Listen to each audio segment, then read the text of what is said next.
Believe it or not, this restaurant is ours and it's meant for my oldest son and his wife. If you don't like it, then get a divorce," yelled my husband in a fit of rage. Following him, my husband's brother, now called Mike, made his arrogant claim. "I'm part of this family too, you know. Surely I deserve some part in the restaurant." Not to be left out, Mike's wife Karen also berated me. "You don't deserve to run such a fine establishment. Get out already."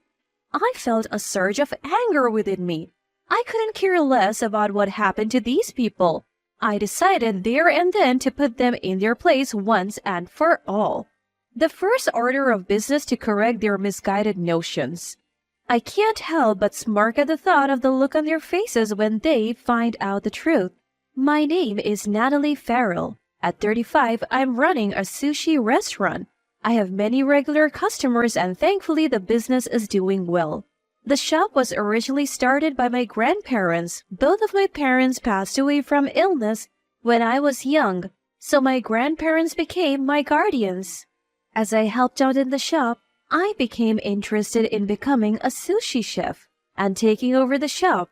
After graduating from the culinary school, I started working in the restaurant immediately.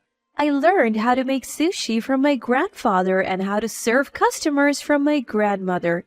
Thanks to their guidance, I became a competent chef and developed proper etiquette. For a while, the three of us ran the shop. But when I turned 23, a man named Steve Farrell came to our shop. He was 5 years older than me. He used to be a sushi chef, but the shop he had been working at had closed down, so he was looking for a new job.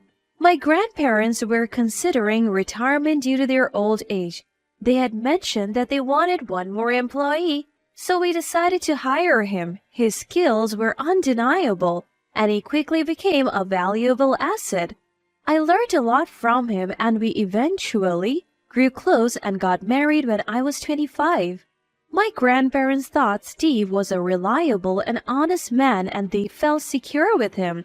Our married life went well, and after my grandparents retired, we continued to run the shop together, supporting each other. However, when I was 31, my grandmother passed away from an illness. The following year, my grandfather also passed away. Since then, my husband's attitude started to change gradually. When I was in the kitchen, he would become grumpy and started saying things like, You should focus on serving the customers. I want to hone my sushi making skills, so I want to be in the kitchen as much as possible." Since he was so passionate about sushi, I understood and began to take over more of the serving duties. However, the real reason behind my husband's change of attitude was something different. About half a year later, I overheard him saying something on the phone. "Natalie is a woman, right? I don't like the fact that she's a sushi chef." I was very sad. I was shocked to learn that my loving husband thought this way about me. Sushi is a traditional dish and there is a strong tradition of male dominance in this field. Therefore, the number of female sushi chefs is low. However, this attitude is starting to change and there are more restaurants accepting female chefs. And I believe I am able to provide sushi that satisfies our customers. I wish he wouldn't dislike me just because I'm a woman. After hanging up the phone, my husband finally noticed my presence and hastily tried to gloss over his comments. "I was just stressed out and said it without thinking. I promise I won't say it again. Will you forgive me?" Seeing him seemingly regretful, I decided to forgive him. However, my husband started causing more problems. One day, I noticed that $3,000 had been withdrawn from our savings account. When I confronted him, he said, My brother Mike lost his job and I had to help him out. He's family after all. There's nothing we can do." Frankly, I didn't like it. The reason being, Mike is a problematic person. He initially aimed to be a chef, but quit early due to the rigorous training and has been job hopping ever since. Every time we met, he would ask for money, and he gave off a very irresponsible impression. His wife, Karen, also can't hold a job. Despite this, she always had an aggressive attitude towards me, saying things like, "You must be so tired from working all the time. I'm a housewife, so I enjoy my free life. I wondered if there was any need to support these people with hundreds of thousands of dollars. They're adults and they're healthy. I wish they could figure it out for themselves. Our restaurant was profitable, but our savings were steadily decreasing. At first, when I pointed out to him that he was giving too much, he seemed to reflect on his behavior and said, "Sorry."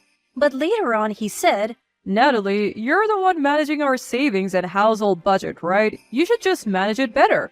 and refused to listen to my advice.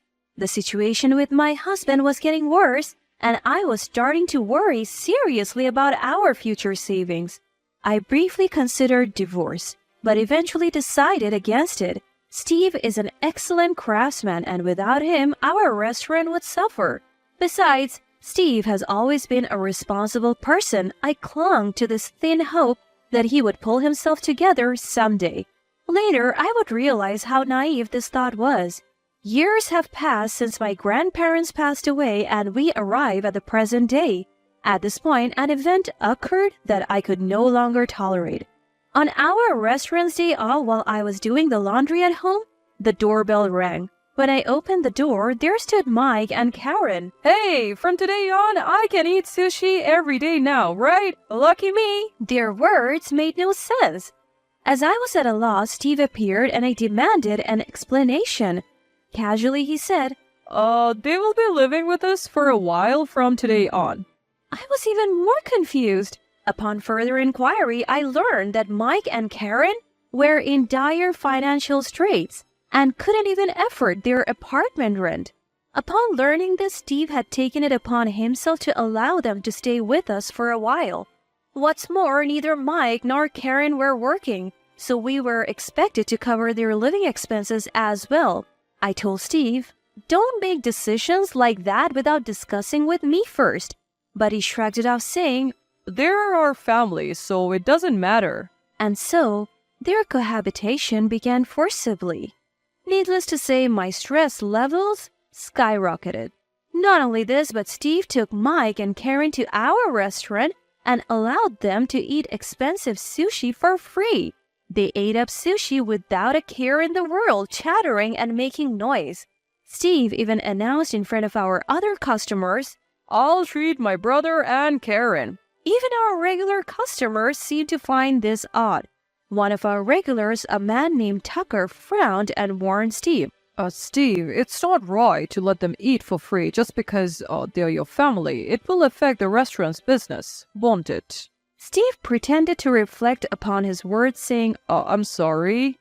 Tucker is our regular customer, and we have been close since I was a child. He's like a beloved grandfather to me, and he's always there for me, saying, If you ever have a hard time, feel free to talk to me. However, despite Tucker's warning, Steve didn't stop giving preferential treatment to Mike and Karen. Steve never scolded Mike and always showed a soft smile towards Karen. Watching Steve like this, a suspicion began to form in my mind. I hope I was just misunderstanding, but my suspicion would later prove correct. When my stress was at its breaking point, a major incident occurred. One day off, Steve, Mike, and Karen told me they had important news. Actually, we have decided to hand over our restaurant to Mike and Karen. It's been Mike's dream to become a chef, and we thought it would be a good idea. I felt dizzy. Running a restaurant is tough. I couldn't believe that Mike and Karen could manage it, and I didn't want to give the restaurant that we inherited from our grandparents to people like them. I firmly told them. Then Steve, Mike, and Karen all became furious. Steve yelled at me loudly. That's my restaurant. What I do with it is my business. Whether you like it or not, the restaurant will belong to Mike and Karen. If you don't like it, get a divorce. Mike also arrogantly said, I'm part of the family too, right? Just give me the restaurant. Karen berated me, saying, "You're not worthy of that restaurant. Get out quickly." I was filled with intense anger. I no longer cared what happened to these people. I decided to retaliate against them once and for all. First, I decided to correct the three's misunderstanding. I chuckled to myself, wondering what their faces would look like once they learned the truth. I don't know what you guys are misunderstanding, but the restaurant is something I inherited from my grandparents. It's in my name, so I can't transfer it to Steve, Mike, or Karen. As I explained this, my husband looked surprised. But I'm your husband. I should have the right to do as I please with the restaurant. Inheritances go to blood relatives. Since we don't have children, my inheritance is mine alone. Steve finally seemed to understand the mechanics of inheritance and was stunned. I was almost dumbfounded by his lack of common sense because Steve was so dedicated to sushi he lacked some common knowledge. I have often felt this way in our married life. Then, Mike started to make a fuss. Hey, you should have explained this beforehand. I finally raised my voice in anger. What? You guys were the ones who proceeded with the conversation based on your misunderstandings. You didn't even give me the time to explain. What are you saying? Annoyingly, Mike tried to counter further. But we don't care about whose name it's in. We can run the restaurant on our own. You're no longer needed, so get out. I really decided to leave if I stayed here any longer. I thought I might explode with anger. I packed only the essentials, said goodbye, and stormed out of the house. After leaving the house, I initially stayed in a cheap business hotel. There, I strategized about what to do next. I had no desire to make amends with Steve. I had finally realized that the kind Steve was nowhere to be found. I don't know if that was his true nature or if something had twisted his personality. But suddenly, I felt foolish for trusting such a horrible man. I wanted to punish him. I also wanted Mike and Karen to leave my house. I wondered how I could drive them out. After thinking about it, I made various calls and formally launched a revenge plan. I also went out for a bit, and after about a week, my preparations were complete. So I returned home. Seeing me, Steve and the couple looked triumphant. Steve smirked and looked at me. Hey, finally reflecting and came back, huh? But returning in just a week, you lack resolve. Hearing this, the couple laughed heartily. Suppressing my anger, I showed them several photos. They were stunned at that moment, but Steve and Karen's faces turned pale. Meanwhile, Mike asked in confusion, What are these photos? These are photos proving Steve and Karen's affair, I declared in a cold tone. The photos showed Steve and Karen walking arm in arm, appearing to enjoy themselves. The other photos also captured their intimate moments. Mike finally seemed to understand the situation and began to blush in anger. Hey, what is this? You have betrayed me with an affair? Mike's anger was fierce. However, Steve didn't apologize but instead doubled down. Shut up. It can't be helped. I fell in love. You were wandering around outside and I happened to go out with Karen. Karen also began making pitiful excuses. It's your fault for not working. Compared to that, Steve is a respectable artisan. It's clear who I would choose. Karen hasn't been working either, and Steve, who's having an affair, is not someone trustworthy at all. I was beyond angry and more disgusted. The three of them had started a low-level argument, and it seemed like it was spiraling out of control. Somehow, I managed to calm them down despite the frustration bubbling within me. Once he had calmed down a bit, my husband glared at me. How did you get these photos? You've been following us? No, I replied. I hired a detective to gather evidence of your affair. That's how I got these pictures. So that's why I had been visiting a detective agency. My husband ranted. Hiring a detective is coward. But the real coward was my adulterous husband. Well, it's unlikely he would understand that. Then Mike asked a question. How did you realize my brother was having an affair? You must have suspected something to hire a detective. I let out a chuckle. Of course, I could tell we are married after all. I noticed right away how excessively sweet he was acting around Karen. The smile he had for her was completely different from the one he showed me or our customers. My husband was speechless. He must have thought he wouldn't get caught. In his shock, he revealed too much in front of my grandparents. How he had acted as innocent as a cat, how he had married me for my shop, how he didn't really love me, and so on. I looked at him coldly. my heart aching. Despite loving you so much, I was betrayed by you. I have endured a lot of pain. Do you understand how much I have suffered? Can you imagine how much you have made me worry? At my harsh words, my husband finally fell silent.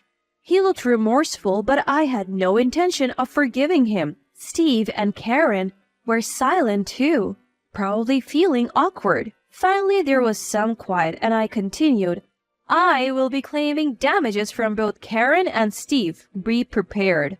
At these words, Karen erupted, Wait, I have no money. How can you claim damages from someone like me? I cut off Karen's words. All you have to do is work and earn money. You can pay in installments. It's inconceivable to hurt someone and not make amends. Karen, looking shocked, could only manage a weak, okay, and then fell silent again. I took out the divorce papers I had already filled out and made my husband fill in the necessary parts. All I have to do now is submit these to the office, and I can say goodbye to the bothersome man. The matter of the affair was now more or less settled. However, there was still something left to be done by the three of them. I asked them, You didn't just cause me trouble, did you? The three of them looked clueless.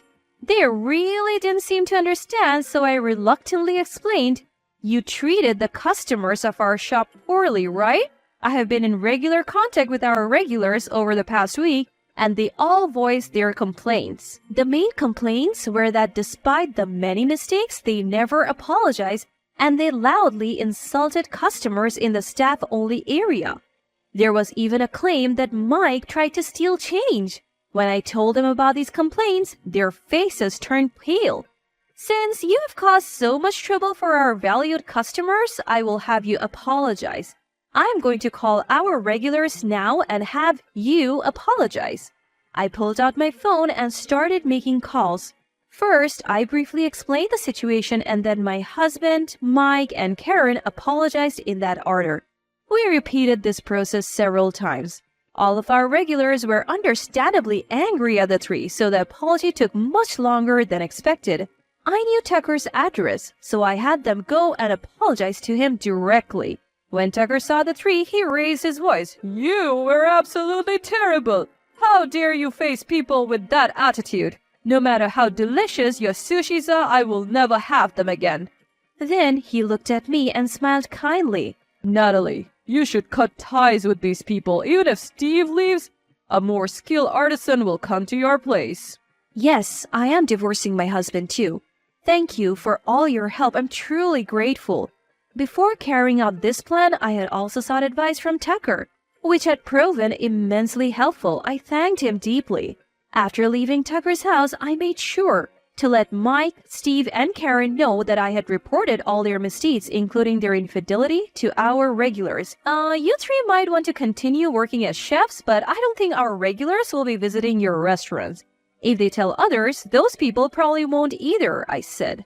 Adding insult to injury, even if the three didn't run a restaurant, the mental damage of their embarrassment being known to so many people would be significant. I told them to pack their things and get out immediately, which they did. After they were kicked out, they seemed to get into a heated argument about what to do next. They were making such a commotion in the street that the police were called and they were taken away. They were trouble to the end. The three didn't end up with criminal records, but they did split up and started living separately. Mike and Karen got divorced too. I submitted the divorce papers to the government office and cleanly cut ties with my husband. Mike is still unemployed and living a poor life. I heard he's struggling daily to dodge debt collectors because of the substantial debt he owes.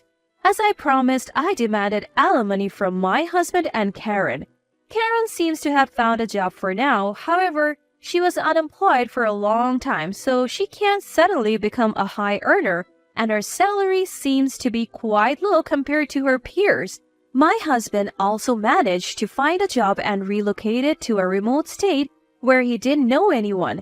Yet rumors have a way of leaking out, and their past wrongdoings became known, leaving them with no place to hide. In particular, my husband and Karen have to keep working to pay their debts. I imagine their days are tougher than they expected. I hope they suffer. Even after my husband left, the restaurant is doing well.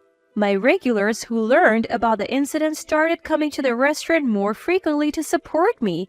I had fewer chances to be in the kitchen due to my husband, but I have been practicing in secret so my skills haven't deteriorated. The enjoyable days have returned and I'm living a fulfilling life. We have also gained a new employee. She's a girl who just graduated from vocational school. She's still an apprentice and has a lot to learn, but I sense a flair in her. Her attitude towards the customers is excellent, so she is well regarded among the regulars. Since we're both women, we found it easier to connect with each other, and she sometimes confides in me about her worries. I think we're building a good relationship.